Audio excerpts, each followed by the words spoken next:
اور اس کے رستے میں کوئی وسیلہ تلاش کرو،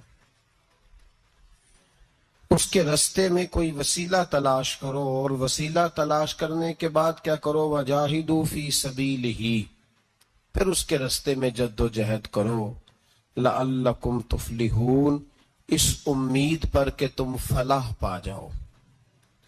تین باتیں اللہ تبارک و تعالی نے کامیابی کے لیے ارشاد فرمائی۔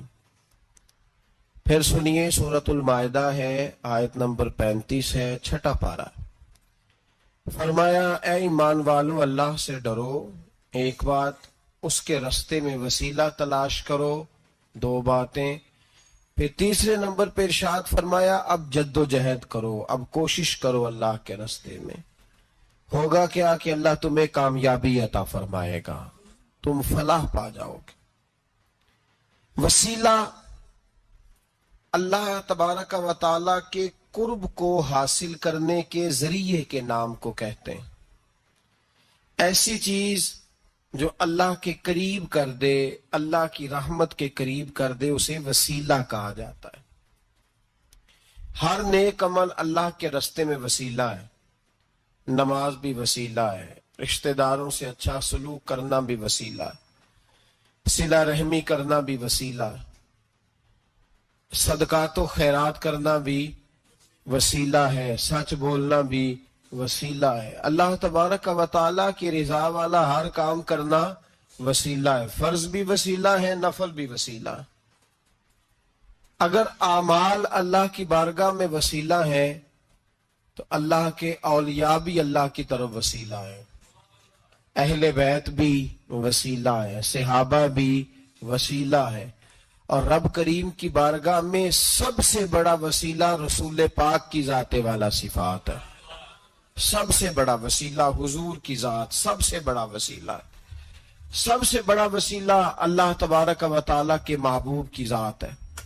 یاد رکھیے گا، مظفر وارسی کہا کرتے تھے کہ چلے نہ ایمان 2 قدم بھی اگر تیرا ہم سفر نہ ٹھہرے۔ یا رسول اللہ، اگر آپ کو ساتھ نہ لوں تو میرے ایمان کی گاڑی 2 قدم بھی نہیں چل سکتی۔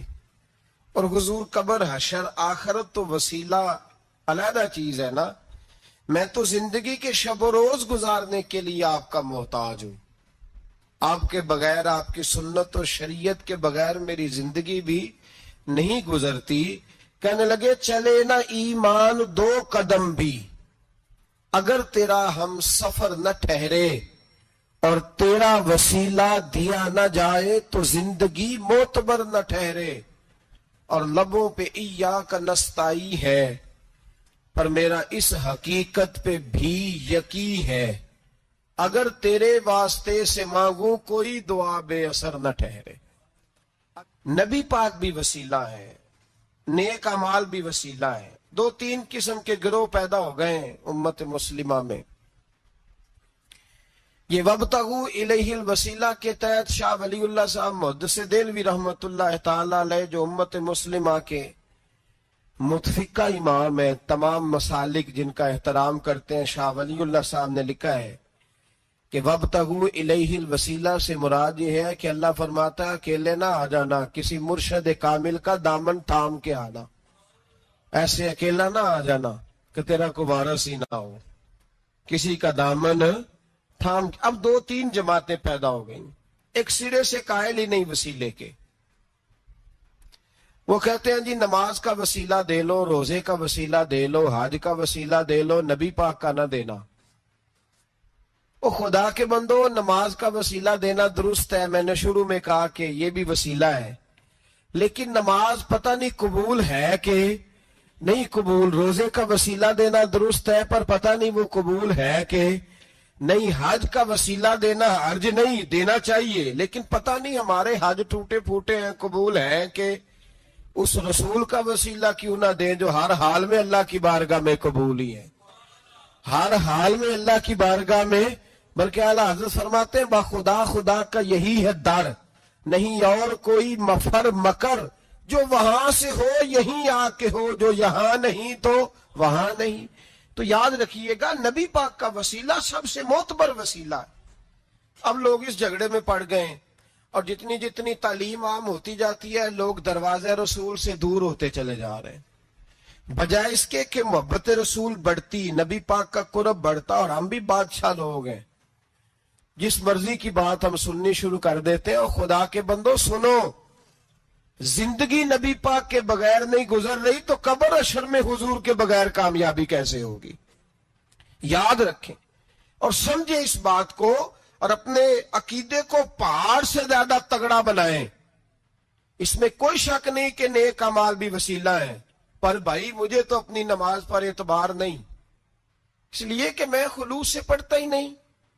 کئی جگہوں پہ کمی محسوس ہوتی ہے، کئی جگہوں پہ نقص محسوس ہوتے ہیں۔